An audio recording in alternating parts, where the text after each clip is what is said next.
वालेकुम गाइस, कैसे हैं आप। उम्मीद करते हैं आप सब खैरियत से होंगे, खुश होंगे और हमारी दुआ है कि हमेशा खुश रहें, हंसते और मुस्कुराते रहें। मेरा नाम है रहमान अनवर और मैं हूं मोहम्मद सैयद और मैं मुजफ्फर इकबाल। और आज हम जिस वीडियो पर रिएक्ट करने जा रहे हैं, इस वीडियो का टाइटल है golden time of Indian Muslim has started.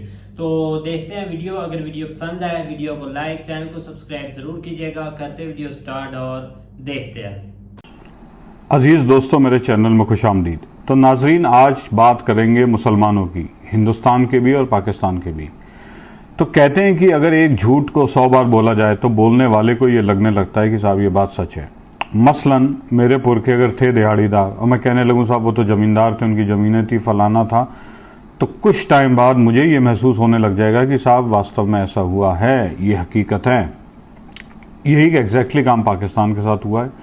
तो पहला जो पाकिस्तान के जितने भी 4 फादर्स पढ़ाए जाते हैं, चाहे वो सर सैयद अहमद खान हो, चाहे चौधरी रहमत अली, अल्लामा इकबाल, कायद आज़म जिन्ना साहब, इन सब की कोई इतनी बड़ी हैसियत नहीं थी। ये सब अगर मैं इंडिया के टॉप लीडर्स में बनाऊं, टॉप 20 में नहीं आएंगे, छोड़ के जिन्ना साहब। लेकिन जिन्ना साहब भी टॉप 5, टॉप 6 में नहीं थे।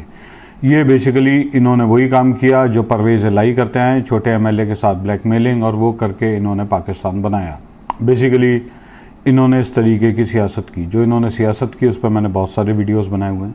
बट रियलिटी इज़ कि पाकिस्तान में आज तारीख में आज तक भी कोई ढंग का लीडर नहीं आया। बड़ा तो छोड़ दें, एक ढंग का लीडर जिसने कोई ढंग की बात की हो, राइट। जो अच्छे लीडर आए हैं वो थे बादशाह खान और उनका लड़का वली खान, जो कि कांग्रेसी थे, पठानों के लीडर थे, इंडिया को सपोर्ट करते थे। नतीजा क्या हुआ, 30-35 साल बेचारे जेल में गए और बहुत उनके बुरे हाल हुए। कभी उन पर सेपरेट वीडियो करूँगा। अच्छा, सबसे पहले तो मैं हिंदुस्तान के मुसलमानों को मुबारकबाद देना चाहूँगा कि भाई आपके बाप दादाओं ने जो इंडिया में रहने का डिसीजन दिया था वो 100% दुरुस्त था। मतलब 100.0% 100% आपके पुरखों ने राइट डिसीजन लिया। क्योंकि अगर आप पाकिस्तान में आ जाते तो रुल जाते, क्योंकि पाकिस्तान एक मुस्लिम ममालिक नहीं है। यहाँ बेसिकली पंजाबियत हावी है। लोगों की एक्टिंग करने के लिए मुसलमान की एक्टिंग होती है। बेसिकली यहाँ के जो पंजाबी लोग हैं वो सब पर डोमिनेशन करते हैं, चाहे वो सिंधी हो, चाहे बलोच हो, चाहे मुहाजिर हो, चाहे गिलगिटी हो, कोई हो, यहाँ सिर्फ पंजाब का ही काम होता है, सिर्फ उन्हीं की सुनी जाती है। सारी पावर में, पोजीशन में वो बैठे हैं। तो माइनॉरिटीज़ के, हिंदूज़ के, क्रिश्चियन माइनॉरिटीज़ के तो बहुत बुरे हाल हैं, लेकिन बाकियों के हाल कोई अच्छे नहीं है। ये कभी भी टॉप पोजीशन पे पहुंचना मुश्किल है। इनफैक्ट पंजाब के जो शिये हैं, तो शियों के हाल भी यहाँ बहुत ख़राब हैं। इंडिया में बहुत सारे शिया भी हैं, ये बात मेरी ध्यान से सुनें, ठीक है। तो मुबारकबाद है आपको। और मैं कई बार सोचता हूँ कि यार कितने होशियार वो लोग होंगे कि उस टाइम इतने दंगे दुंगे हो रहे थे, लेकिन they made a right choice, they made a correct decision कि भाई हमने इंडिया के साथ रहना है। अच्छा देखिए, जो भी चीज़ें, जब झूठ बहुत ज़्यादा मिक्स हो जाता है ना, तो जैसे मैंने आपको बताया पिछले वीडियोस में भी कि एक झूठ ये बोला गया है कि सब मुसलमानों की 1000 साल हुकूमत रही, तब मुसलमानों का गोल्डन टाइम था। लेकिन ये बात 100% गलत है। क्यों? क्योंकि आप सब कन्वर्ट हुए थे। जो राज था वो आपका कभी भी नहीं रहा, वो राज था तुर्कों का, मंगोल का। आपने बेसिकली आपके मज़हब कन्वर्ट किए गए। जो आदमी बेलदारी उस टाइम कर रहा था वो आज भी बेलदारी कर रहा है, तब भी आप छोटे मोटे काम ही कर रहे थे। तो ये जो कही जाती है बात कि साहब मुग़लों के टाइम पे और दिल्ली सल्तनत के टाइम, शेर शाह सूरी के टाइम मुसलमानों की बड़ी इज्जत थी, तो ये बात टोटल झूठ है। अच्छा, बहुत से लोग जो हैं सैयद अहमद खान और बाकियों को बताते हैं कि भाई इनके टाइम बड़े अच्छे हाल थे। तो हकीकत ये है, इन सब ने अशराफिया 1% एलीट जो मुसलमानों के ज़मींदार थे, सिर्फ उनकी खिदमत की, उनके लिए यूनिवर्सिटियाँ खोली और सारे काम उन्हीं के लिए होते थे। हाँ, अगर आप बिल्कुल 0.001% में, फिर तो आप इंडिया में, मैं समझ सकता हूँ। लेकिन अगर आप उस 99.99% पॉपुलेशन में, तो आप शायद मुसलमानों के लिए सबसे अच्छी जगह पे हैं। India is the safest place for Muslims. और आज हम तफसील से समझेंगे कि ये बातें मैं क्यों कह रहा हूँ, इसके पीछे वजूहात हैं, तभी मैं ये बातें कर रहा हूँ। डेटा ड्रिवन है, फैक्ट ड्रिवन है, हिस्ट्री ड्रिवन है, राइट। तो सबसे पहले मैं बात कर लेता हूँ करंट लीडरशिप की। देखिए, करंट लीडरशिप में मोदी साहब को कहा जाता है कि एंटी मुस्लिम है, लेकिन इससे बड़ा कोई झूठ हो नहीं सकता।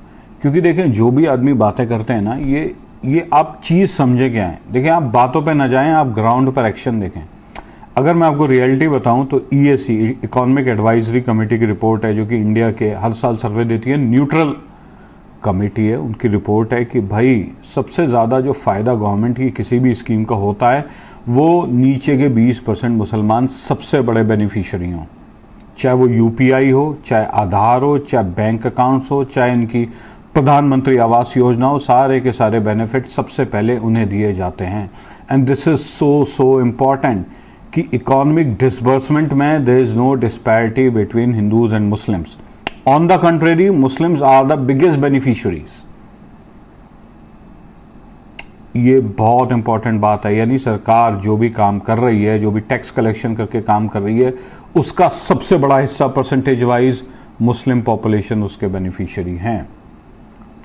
अब कोई भी लीडर कुछ भी उठ के कह दे, देखें वो तो बात करेंगे, वो एक सियासत है, और ये ऐसा नहीं है सिर्फ इंडिया में सियासत होती है, पूरी दुनिया में राइट विंग आप पकड़ लें, राइट विंग जो होती है वो ऐसी बातें करती है, राइट। पाकिस्तान में देख लें आप, पाकिस्तान पीपल्स पार्टी, चेयरमैन बिलावल भुट्टो, इसे आप इंडिया की कांग्रेस मान लें, राइट। सो ये थोड़ी सी सेक्युलर बात करते हैं। नवाज शरीफ की it can be considered as the BJP of India, लेकिन नवाज शरीफ की पार्टी या मुस्लिम लीग वाले या ये जो हैं परवेज इलाही की पार्टी, ये बेसिकली जो इनकी डिसबर्समेंट रही है पॉलिसीज़ का, डेट इज़ नॉट इक्विटेबल। ये सारे के सारे जिनके हक में बात करते हैं सारे बेनिफिट्स उन्हीं को देते हैं, जबकि इंडिया में क्या है, आइन इज़ वेरी वेरी स्ट्रांग। तो इंडिया के आइन में मुसलमानों पूरी तरीके से महफूज हैं, कोई डिस्क्रिमिनेशन नहीं है। मुस्लिम्स क्रिकेट के कैप्टन भी रहे हैं, मोहम्मद अज़ुद्दीन जैसे, अबुल कलाम जैसे जो हैं वो प्रेसिडेंट भी रहे हैं, और मुसलमान अभी भी इंडिया में बहुत अच्छी पोजीशंस पे हैं। इनफैक्ट मैं आपको इंटरेस्टिंग डेटा देता हूँ, 4.5% मुसलमान थे सरकारी नौकरियों में 2013-14 तक। Right now they are 10.5% Muslims, यानी 10.5% मुसलमान बढ़े हैं, तो घटे नहीं है, बढ़े हैं। प्लस जो सबसे बड़ा मुसलमानों को इंडिया का फ़ायदा हुआ है वो हुआ है हिंदुओं के साथ से। तो आप बहुत खुशकिस्मत हैं कि आप उस कम्युनिटी के साथ रह रहे हैं जो कि बहुत ही प्रोग्रेसिव है, बहुत ही डेवलपमेंट है। इंडिया के इंजीनियर्स ने पूरी दुनिया में झंडे गाड़े हैं, राइट। इंडियन कंपनी आपको हर जगह मिलेगी, हर जगह आपको सरदार मिलेंगे, और इसकी वजह से जो हिंदुस्तान के मुसलमानों का फ़ायदा हुआ है डैट इज़ ह्यूज। और आज मैं फैक्ट्स के साथ बताऊंगा कि क्यों ये इंडिया की मैं से गोल्डन एज कह रहा हूँ। पॉलिटिकल प्रोपेगेंडा पे ना जाएं, कोई भी लीडरशिप वाला इंडिया में कांग्रेस वाले या पाकिस्तान वाले या बीजेपी वाले क्या कह रहे हैं, इट्स ऑल इररेलेवेंट। आपने ये देखना है ग्राउंड पे क्या हो रहा है, राइट।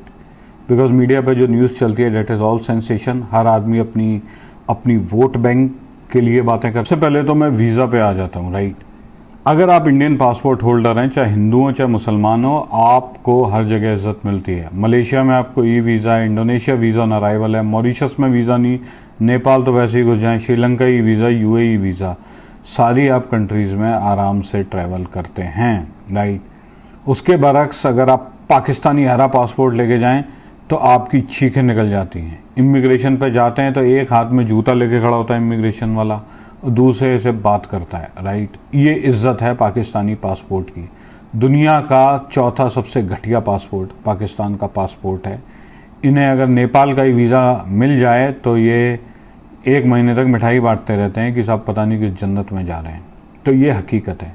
वाकया मैं सुनाना चाहता हूँ इस्तांबुल एयरपोर्ट का, टर्की का, जो कि कहने को पाकिस्तान का दोस्त ममालिक है। वहाँ पे इंडियंस के ग्रुप आया हुआ था, टर्की का मिनिस्टर उन्हें रिसीव करने आया, डांस कर रहा है, ढोल पे भंगड़ा पा रहा है। अब वहीं पाकिस्तान का एक ग्रुप था जो कि इमिग्रेशन में बैठे हुए थे, उन्हें एंट्री नहीं दे रहे थे, 100 उनसे क्वेश्चन पूछ रहे थे, राइट। 8-8, 10-10 घंटे उन्हें बैठाया हुआ था वहीं टर्की के इमिग्रेशन काउंटर पे। बच्चे रो रहे थे उनके, जो खातून थी वो रो रही थी, कोई चीख रहा था, but they did not care. क्यों? वीज़ा भले ही दे दिया, उन्हें डर था कि यहाँ के लीगल माइग्रेंट ना बन जाएं। तो आप इज्जत सोचें, इज्जत में कितना फ़र्क है। अच्छा, पासपोर्ट से क्या होता है, पासपोर्ट की strength is a very important factor. अगर आपकी पासपोर्ट इज़ स्ट्रांग तो आप आराम से ट्रेड के लिए, बिजनेसेस के लिए जा सकते हैं। इंडिया के यूएई के साथ फ्री ट्रेड एग्रीमेंट है, काफ़ी सार्क कंट्रीज़ के साथ फ्री ट्रेड एग्रीमेंट्स हैं। तो आप जो भी एक्सपोर्ट करते हैं, कुछ भी प्रोड्यूस करते हैं, इट्स वेरी ईजी, राइट। आप पूछिए जाके मुरादाबाद में जो कहते हैं तांबे का काम करते हैं, लखनऊ का जो चिकन कुर्ते काम करते हैं, जो हैदराबाद के जो भी ट्रेडिशनल आर्टिशंस हैं, या जो जयपुर का जो ज्वेलरी का काम करते हैं, all these are Muslims, right. All these are Muslim majority occupations, और बहुत खुश हैं, एक्सपोर्ट कर रहे हैं, हज़ारों लाखों कमा रहे हैं। ये बात अलग है, कोई बताता नहीं है अपनी कमाई तो वही रोने की एक्टिंग करते हैं, but they in fact are very very happy, right. So this is one. अच्छा, दूसरी बात मैं आ जाता हूँ पढ़ाई लिखाई की। देखें, पढ़ाई लिखाई जो है, आप इतने खुशकिस्मत हैं कि आप इंडिया जैसी जगहों पे हैं। अगर मैं पाकिस्तान की बात करूं, यहाँ 2 ढंग के कॉलेज हैं, एक लम्स है लाहौर में, IBA है कराची में। इंडिया की बात करूं तो इंडिया की टॉप 50 यूनिवर्सिटीज़ में भी नहीं आएंगे। आपके पास एक्सेस है IITs की, Indian institute of technologies, NITs की, national institute of technologies, right. ये इंडिया के टॉप के इंस्टीट्यूशंस हैं, IITs और NITs, और यहाँ के ग्रेजुएट्स ने पूरी दुनिया में डंका बजाया है। आप इनमें एडमिशन लें, आपकी लाखों की करोड़ों की नौकरी मिनट से पहले लग जाती है। और मुसलमानों को फ़ायदा ये हुआ है, चूँकि हिंदूज़ के साथ रहे हमेशा, तो हिंदूज़ चूँकि हिंदू जो है बहुत ही प्रोग्रेसिव रिलीजन है, तो इनके साथ रहने का मुसलमानों को बेनिफिट हुआ है। उसके अलावा जो जिसे कहते हैं ना इस्लामिक टच वाली यूनिवर्सिटीज़ देख लें, अगर आप AMU चले जाएँ, जामिया मिलिया इस्लामिया दिल्ली चले जाएँ, या फिर उस्मानिया हैदराबाद चले जाएँ, वहाँ पर भी एक खुशनुमा माहौल है, वहाँ पे भी अच्छे प्लेसमेंट्स होते हैं, and the things are very very rosy for Indian Muslims, right. क्यों? फीस कम है। अगर आप पाकिस्तानी को बोलें तो करोड़ों रुपया खर्च करके अगर आप वीज़ा दें, they would like to study in these universities, right. कहते हैं ना, जो अपने पास चीज़ होती है उसकी आदमी को वक़्त नहीं होती, राइट। उनसे पूछें जिनके पास ये चीज़ नहीं है, पाकिस्तान में आके पूछ लें वीज़ा की, लगवा दें आप पाकिस्तानी का वीज़ा मलेशिया का, आपको 40 लाख रुपए आके दे जाएगा। क्यों? उसने वहाँ से जाके कबूतर बनना है, फ़रार होना है। आज अब बात कर लेता हूँ मैं कि इंडियन मुसलमानों को क्या क्या फैसिलिटीज़ मिल रही हैं। शायद पाकिस्तानियों आपके लिए बहुत बड़ा शौक़ हो, लेकिन समझना ज़रूरी है। तो सबसे पहले मैं बात कर लेता हूँ मेडिकल फैसिलिटीज़ की। हर मुसलमान को, हर इंडियन को 4 से 5 लाख रुपए तक का उसका फ्री इलाज होता है। Indian 5 lakh, Pakistani 15-20 lakh, right. Card दिखाते हैं, हो जाता है। इंडिया का hospital network is one of the biggest in the world. Top के जो इंस्टीट्यूट है इंडिया में, 30 से 40 हॉस्पिटल ऐसे हैं जो वर्ल्ड लेवल के हैं, राइट। तो आप एम्स में इंडिया के या PGI में इलाज करा रहे हैं, it's equal to Harvard medical school. Of course बहुत हाई एंड जो है शायद ना भी होता है इंडिया में, लेकिन 99% जो भी मर्ज हैं उनका इलाज किया जाता है, तसल्ली बख्श इलाज होता है, और 1/20 रेट पर इलाज होता है। जो हार्ट सर्जरी को आप US में $50,000 में इंश्योरेंस से कराते हैं, वो इंडिया में आप इजीली $2,000 में करा सकते हैं। कितना फ़र्क है, और फ्री आपका इलाज होता है, राइट। ऐसा नहीं है मारा मारी है, इजीली सारे काम हो जाते हैं। प्राइवेट हॉस्पिटल का नेटवर्क बहुत बड़ा है, तो इलाज फ्री। अब आते हैं रहने पे, तो आपको जान के हैरानी होगी कि अगले 10 से 15 साल में every Indian will have a home of their own. और अभी तक एक मोदी साहब की हाउसिंग स्कीम है जिसे प्रधानमंत्री आवास योजना कहा जाता है। इसमें जितने भी मुसलमान हैं, जो भी बिलो पार्टी लाइन है, सबको फ्री में घर दिए जा रहे हैं, या थोड़ा बहुत शायद लिया जा रहा हो। And they are amazing flats, 1, 1.5, 2 कमरे के फ्लैट्स हैं, पक्के घर हैं, बिजली है, सब कुछ है, राइट। तो घर सॉर्टेड। बिजली की बात करूं, लाहौर कराची कहीं चले जाए 8 से 10 घंटे डेली कट होती है। इंडिया में आपको मैं इंटरेस्टिंग बात बताऊं, टॉप के किसी भी सिटी में लाइट नहीं जाती। टॉप क्या, मीडियम सिटी में भी लाइट नहीं जाती। गांव तक में 24 में से 23 घंटे लाइट है, राइट। तो पावर कंजप्शन इंडिया में मतलब इस सरप्लस। इंडिया तो बिजली एक्सपोर्ट कर रहा है दूसरे देशों को, दूसरे मुल्कों को इंडिया बिजली एक्सपोर्ट करता है, और अपने लिए उसके पास सरप्लस है। प्लस यूनिट रेट्स पाकिस्तान में देख लें, इंडिया में देख लें, तो बेसिकली 1/5 या 1/4 का रेट है। ठीक है जी। किसको फ़ायदा सबसे ज़्यादा मिल रहा है? अब आप 200 यूनिट जो बिजली फ्री है उसका सबसे ज़्यादा फ़ायदा मुसलमान उठा रहे हैं। ठीक है, अब आ जाते हैं पढ़ाई लिखाई पर। ठीक है, तो मोदी साहब का बेटी बचाओ बेटी पढ़ाओ जो है, ये पहले भी स्कीम चल रही थी। मैं जब मोदी साहब कहता हूँ तो ऐसा नहीं है सिर्फ मोदी साहब, काफ़ी स्कीम्स का नाम चेंज हुआ।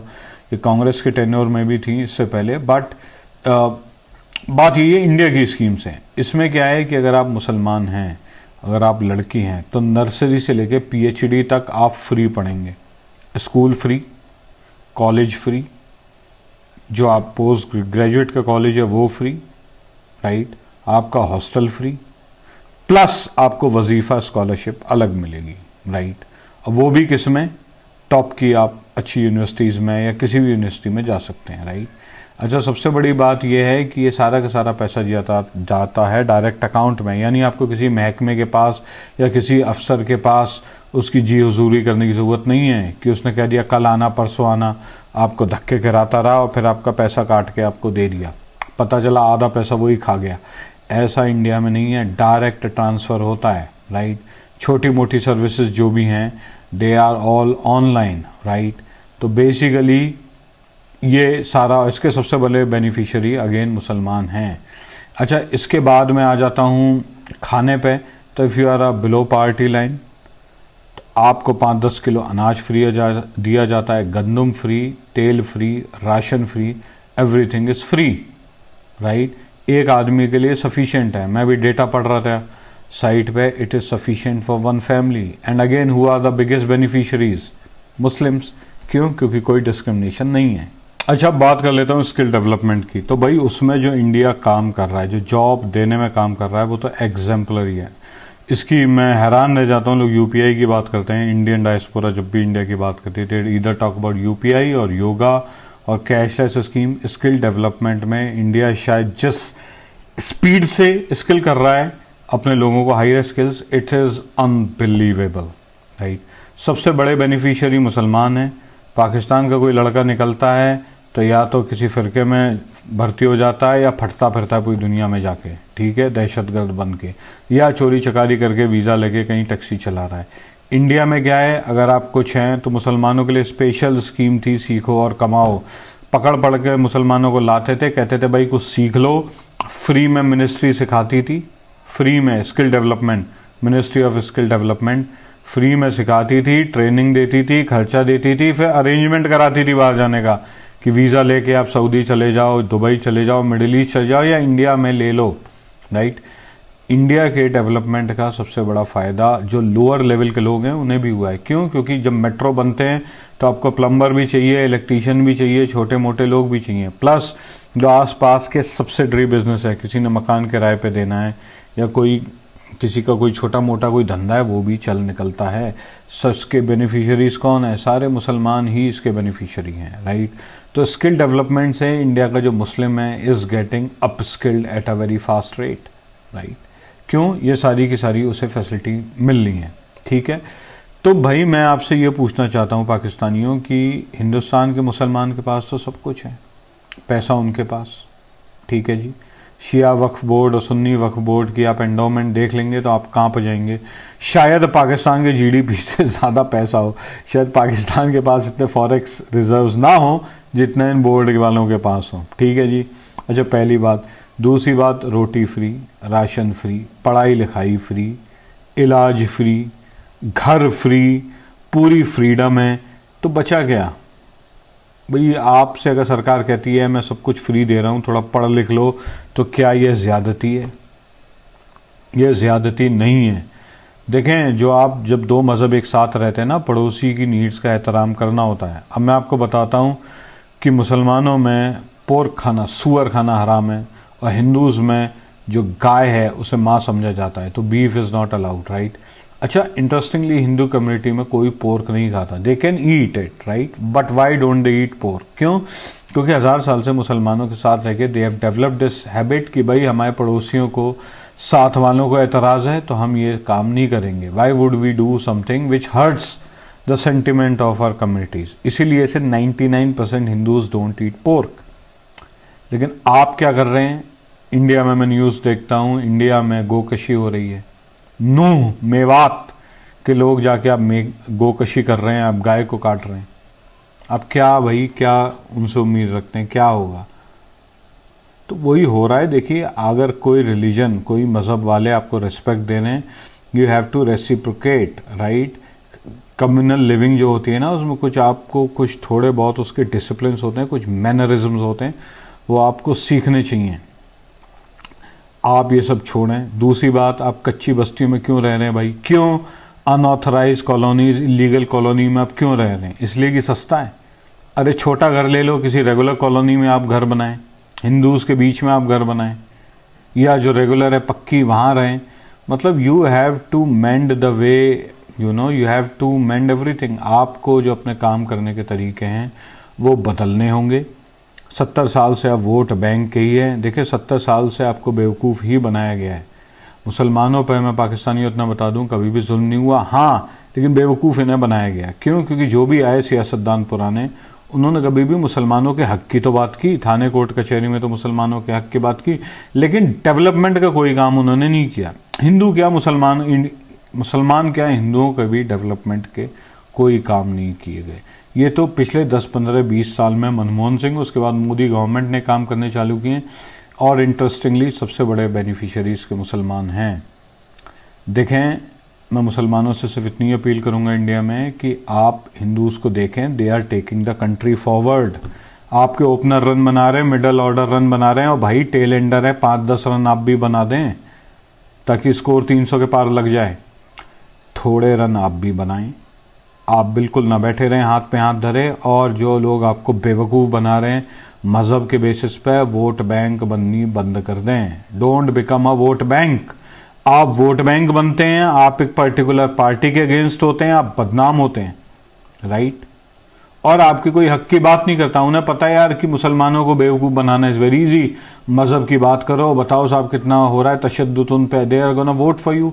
Stop voting in this pattern. आप डेवलपमेंट पे वोट डालो भाई, कि मेरी रोड बनी नहीं बनी, मेरी सड़क बनी नहीं बनी, मुझे टेक्निकल एजुकेशन क्या है।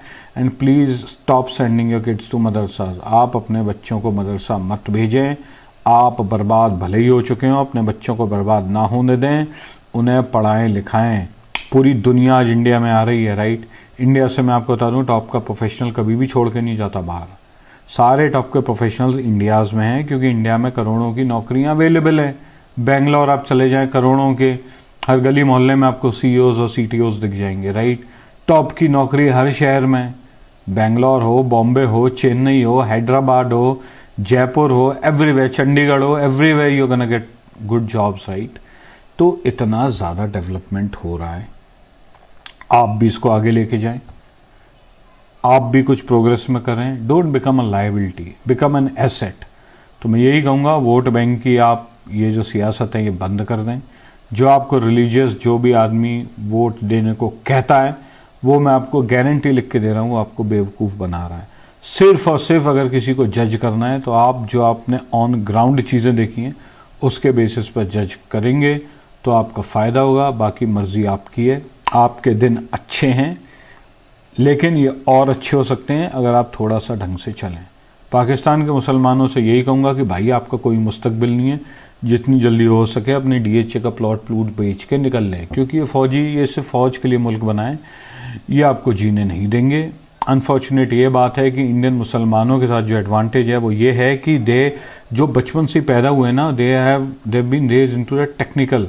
तो टेक्निकल उनका माइंडसेट है, और आप कुछ कर लें, मतलब इट्स जैसे बहुत से लोग कहते हैं Pakistan can compete with India, but I don't think that is possible. जब तक आप स्ट्रक्चरल शिफ्ट ना लाएं, कम से कम 70-80 साल लगेंगे पाकिस्तान को, अगर अभी से स्टार्ट करेगा तो इंडिया के लेवल पे आने के।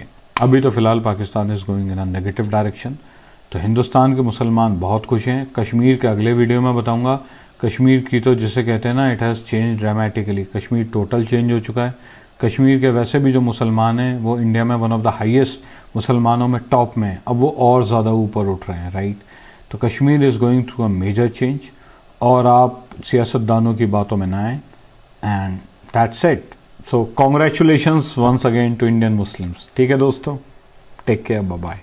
इस तो बिल्कुल जैसे आपने सर की वीडियो देखी, बहुत प्यारा एक्सप्लेन करते हैं, और इसमें कोई शक नहीं, हम इस चीज़ को लेकर बहुत ज़्यादा, एक जो इंडियन मुस्लिम है, वहाँ की जो इंडियन कम्युनिटी है, उनको इस चीज़ पर बहुत ज़्यादा भाई अप्रिशिएट करते हैं। उनके जो बाप दादा परदादा जो भी थे ना, जिन्होंने ये फैसला ले लिया था कि हम अपना इंडिया में रहेंगे, जो भी है मरना जीना हमारा इंडिया में है, कुछ भी हो जाए हम पाकिस्तान की तरफ नहीं जाएंगे, वो सबसे बेहतर इंसान थे। यकीन मान जाए आप, हमारे लोगों से इस टाइम आकर पूछ लेना, आपको हर एक बंदा ये बोलेगा कि भाई इंडियन मुस्लिम हमसे बेहतर है। ये अलहदा चीज़ है कि कुछ के वो इन्होंने माइंड में अभी भी ये डाल के रखा है कि वहाँ जुल्म है, वहाँ वो चीज़ें हैं। लेकिन जो चीज़ों को समझते हैं ना, वो आपको एक एक जो पाकिस्तानी है वो भाई एक बोल के अब बताएगा कि हमसे वो कितना बेहतर है, इंडिया के जो मुसलमान हैं। अब देखिए वहाँ पर उनको हर तरह की जो फैसिलिटीज़ है ना वो दी जा रही हैं,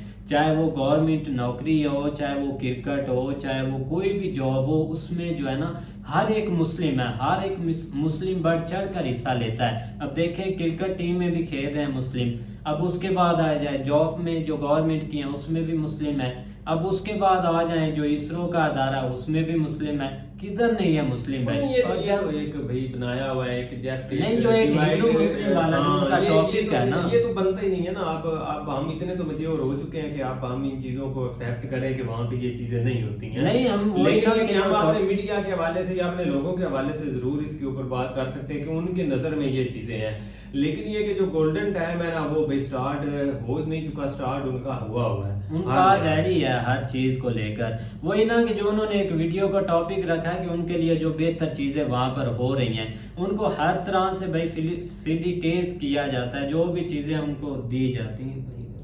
नहीं सही बात है भाई। अब एक जो इंडिया का एक चांस है ना, वो सबसे जो बड़ा उन्होंने भाई एक झूठ हमें ही बोला है, यकीन करें। अगर वो ये एक रियलिटी बता दें तो इधर सारे पाकिस्तान से चले जाएंगे। उधर भाई वो भी एक रियलिटी नहीं बता रहे कि इधर तो हर चीज फ्री है। उन्होंने भी बोला कि भाई आप जिधर आपसे गलती हुई है बड़ी, आप उधर ही रहें, एक अच्छे लगते हैं। और आपके जो लोग हैं ना, उनके अंदर ये चीज शुरू से भरी जा रही है। अगर ये चीजें ना भरी जाती तो उन्होंने भी उठकर उधर चले जाना था। इनका इधर क्या आता, ये चीज ये भी इधर खेल रहे हैं और इनके बकाव में अब सब कुछ होता है। आप देखो ना, जैसा एक दौर चल रहा है, एक लोग पहले चीजें समझते थे, कुछ एक सियानों के पास बैठ जाते थे, कुछ बड़ों के पास। अब आपके हाथ में मोबाइल है, मोबाइल ने आपको हर चीज सिखानी है, आपका डिसीजन होगा, आप जो भी होंगे ना, आपने एक बड़ों से पूछना है ना आपने एक सोचना है। तो ये चीजें एक मोबाइल पर है, तो वो आपका मीडिया कवर है, मीडिया आपको ये चीजें बताता है कि उधर जुल्म हो रहा है, हर चीज हो रही है, उधर कुछ भी नहीं है। तो आप इधर बोलते हैं कि अल्हम्दुलिल्लाह हम इधर ही खुश हैं, पाकिस्तान हमारी सरजमीन है, लिहाजा हमें ये मुल्क मिला। किस बना पर ये बोलते हैं? क्योंकि आपका मीडिया आपको बता रहा है, आपके लोग आपको झूठ बोल रहे हैं। सही बात है। लेकिन ये कि भाई आप अगर रियलिटी के ऊपर है, पहली बात तो ये है कि भाई जो उस वक्त का फैसला है ना, आप यकीन करो जो बुजुर्ग अभी भी है ना, वो इस चीज के ऊपर जो है ना वो उनसे पूछे तो वो शर्मिंदा भी होते हैं। बल्कि शर्मिंदा उन्होंने क्या होना, उनको जबरदस्ती वहां से धकेला गया था। कुछ जो जबरदस्ती धकेले गए थे, कुछ को सुनहरी ख्वाब दिखाए गए थे, जो क्योंकि उस वक्त सिनेरियो ही ऐसा बना हुआ था कि भाई ये जैसे आपको अगर इकट्ठे रहेंगे तो एक दूसरे को खा जाएंगे। तो इस तरह का करके इन्होंने एक नैरेटिव क्रिएट किया हुआ था कि हम इकट्ठे नहीं रह सकते, ये हो सकता है, वो हो सकता है, ऐसा। लेकिन ये कि अभी जो ना आपको याद है कुछ दिन पहले हम हमारे इधर फैसलाबाद में एक भाई इंटरव्यू कर रहा था, वो एक बाबा बैठा था, उससे उसने पूछा कि आप कैसा फील करते हो, तो उसने फौरन उसको जो बैटन था जिसने डिवाइड किया था, तो उसको साथ उसने गाली, लॉर्ड बैटन जो है ना उसको गाली निकाली, वो कुत्ता। इस तरह का कार्य उसने लफ्ज बोला था कि वो मतलब उसने ये अगर ना किया होता तो आज शायद हम इकट्ठे होते, क्योंकि उस वक्त ऐसे ऐसे जज्बात अभी भी लोगों के अंदर हैं। लेकिन ये कि भाई आप पासपोर्ट से स्टार्ट हो तो आपको अंदाजा हो जाए, यकीन करो हमारे बॉस हैं वो गए थे इस दफा, वो बल्कि वो जाते रहते हैं, वो कहते हैं कि अब जो हमारे ऊपर सख्ती हुई है ना, मैं आपको बता नहीं सकता जिस तरह, क्योंकि वो तुर्की गया था, तुर्की से आगे उसने जाना था, तो जिस तरह सर बता रहे हैं कि तुर्की में ये उनके साथ हुआ है, तो ये वाकई उनकी बात सही है कि भाई 10 घंटे 8 घंटे जो है ना वो जलील करते हैं, बच्चे बाहर रो रहे होते हैं, फैमिली सारी अलहदा डिस्टर्ब हो रही होती है, सिर्फ ये कि उनको आजकल इस चीज़ की भिनक हो गई है कि वो ये लोग वहाँ से निकल रहे हैं, यहाँ पे ये कहीं जो है ना वो इलीगल रह ना जाए, ठीक है, जिस वजह से हमारे लिए जो है ना वो मसला ना बन जाए। हाँ, लेकिन दूसरी तरफ भाई आप एजुकेशन के ऊपर आ जाए, यकीन करो आप सोच भी नहीं सकते कि हमारा तो एजुकेशन सिस्टम कुछ भी नहीं है। आप देख लो कि वर्ल्ड क्लास के वहाँ पे जो है ना वो अदारे हैं, असल में भेदभाव जो है ना वो हम यहाँ पे समझते हैं उधर नहीं है, और वाकई उनके पास एक गोल्डन चांस है। और हमें देख के वो अगर वो सारी चीजें कर रहे हैं तो मैं कहता हूँ कि वो किसी नजदीक भी ना आने दें हर तरह से, कि वहाँ पे किस तरह लोग जो है ना वो मतलब उनके पास एक तालीम का मौका है, अच्छी तालीम आप हर तरह से जो है ना वो हासिल कर सकते हैं। आप किसी भी साइड के ऊपर जाके एक अच्छी तालीम जो है ना आप बाकी आ जाएं, आप भाई सेहत के हवाले से आ जाएं तो हाँ, जो वो free मतलब कोई हाँ, free एक उनको- तो आपको एक इंश्योरेंस है 5 लाख तक, उसके अलावा बिजली की तरफ आ जाए तो 200 यूनिट तक आपको वो फ्री मिल रहे हैं। और घर के वाले से बात करें तो यहाँ तक कि वहाँ पे भाई स्कीमें चलती हैं। अब बच्चे जो मतलब औरतों को बढ़ाने के ऊपर पीएम मोदी जी ने एक लड़की बढ़ाओ के ऊपर एक जो स्कीम चलाई थी वो चलती हैं। मतलब ये कि एक बहुत सारे मौके जो है ना वो निकलते रहते हैं, जिसकी वजह से भाई आपके पास एक जो है ना वो जरूर मौका होता है कि आप अपने आप को ग्रो कर सकें। इस हद तक आपको मौका फराहम किया जाता है। बिल्कुल भाई। और उससे हटकर जो एम्स की उनकी बात की है, जो उससे एम्स, हटकर IIT, कॉलेज यूनिवर्सिटी MIT, जो इन चीज़ों की उन्होंने बात की है ना, इधर उन्होंने सही बताया। जो कॉलेज और यूनिवर्सिटी के जो यहाँ पर हालात है ना, यहाँ पर जो चीज़ें हो रही है, एक भाई अब जो माँ बाप है वो डरता है अपने लड़के लड़की को भेजने से, क्योंकि वहाँ पर ये ड्रग्स शुरू कर देते हैं, कोई सिगरेट शुरू कर देता है, कोई कुछ इनका इस तरफ ध्यान बहुत ज़्यादा लग गया है। आप जिस तरफ भी चले जाए ना वो इस तरह रोकते हैं भाई। एक आप कह रहे हैं कि वो कोई टारगेट नजर नहीं आ रहा। हाँ, तो इसी हर किसी वजह को से यही वो है कि चीज़ें आगे जाके उल्टी हमने जाती हैं। बेकार ही होना है। हाँ। क्योंकि एक टारगेट हो ना, आप इंडिया में देखें तो वहाँ पे भी बहुत ज्यादा आगे अचीवमेंट्स हैं, आगे नजर आ रहा है कि हम इस साइड किसी भी साइड के ऊपर वो निकलते हैं ना तो उनको कोई ना कोई टारगेट नजर आ रहा है, लोग मेहनत करते हैं और वहाँ पे भाई हर चीज की फैसिलिटी है, उनको किसी किस्म की जो है ना वो दरमियान में मुश्किलात से नहीं गुजरना पड़ता। यहाँ पे तो भाई आप एक ऐसी स्टेज पे ऊपर जब पहुंच जाते हैं तो वहाँ एक ऐसा है जो है ना वो ये समझ ले कि एक कोई अगर आप दरमियान में शुरू करते हैं ना सोच के जाते हैं कि मैं ऊपर जाके ये करूंगा, तो ऊपर आप कुछ भी नहीं जाके कर सकते, आपको उस सिस्टम के अंदर रहना पड़ता है और वो जो कर रहे हैं उसके साथ ही एडजस्ट। नहीं, पाकिस्तान में भाई ये अभी भी एक 50% बंदा जो है ना, ये जो स्टूडेंट है वो एक मतलब के पीछे रह जाते, उनके पास फीस नहीं होती बेचारों के पास, और वो एक अपना एक गुजारा नहीं कर पाते। अब एक पीएचडी पर आ जाए तो पीएचडी इधर बंदे ने करनी हो ना तो बंदे के पास 3-4 एकड़ जमीन होनी चाहिए। 3-4 एकड़ जमीन इधर 4-5 करोड़ की बिक जाती है आसानी से, तो उसको इतना पैसा एक लगाना पड़ता है अपनी स्टडी पर जी यार ये बंदा बहुत हंसता है, इसको पता नहीं क्या है, इसने पढ़ा नहीं ना ऊपर से इसको पता नहीं ना चीजें हो क्या रही है। अब एक ग्राउंड रियलिटी पर आ जाए तो हमने कई वीडियो देखी है, उधर लोग इलाज करवाने जाते हैं इंडिया में और बच कर आते हैं भाई, इलाज करवा कर आते हैं और बच कर भी आते हैं। एक ऐसे केस देखे हैं जिसमें एक पाकिस्तान से क्या उनको एक फॉरेन में भी जवाब मिला हुआ था कि आपका कुछ भी नहीं हो सकता, लिहाजा आप जितने दिन भी यहाँ गुजारा करें और इसका इंतजार करें ऊपर जाने का। लेकिन भाई वो इंडिया में गए, उन्होंने एक अच्छा अपना इलाज करवाया, एक यकीन करे डॉक्टर उधर एक अच्छा ट्रीट उनको करते हैं। तो ये चीजें एक इनके माइंड में अभी भी भरी हुई हैं, यकीन करे, और इंडिया भी नहीं इनको खुलकर बताता कि ये चीजें इनको मिल रही हैं। अगर वो बताएं तो भाई इधर तो बंदे नहीं रहना। एक ये सुनहरी इधर कोई सहूलत नहीं मिलती, जितनी भी सर ने चीजें बताई है ना, यकीन करे एक सहूलत भी नहीं मिलती। अगर आप एक वो राशन पर आ जाए तो 2-2 महीने का राशन, चावल, हर चीज आपको मिल जाती है, एक सुकून से बैठ कर खाएं, आपको कोई टेंशन नहीं है। और जब एक ऐसा टाइम आ भी जाता है कंट्रियों पर तो आपको ये नहीं कि एक मुश्किल टाइम मिलेगा, आप गवर्नमेंट आपको इतनी एक सहूलतें दे देगी कि आप घर बैठ कर भी 1-2-3 साल अपना गुजारा कर सकते हैं।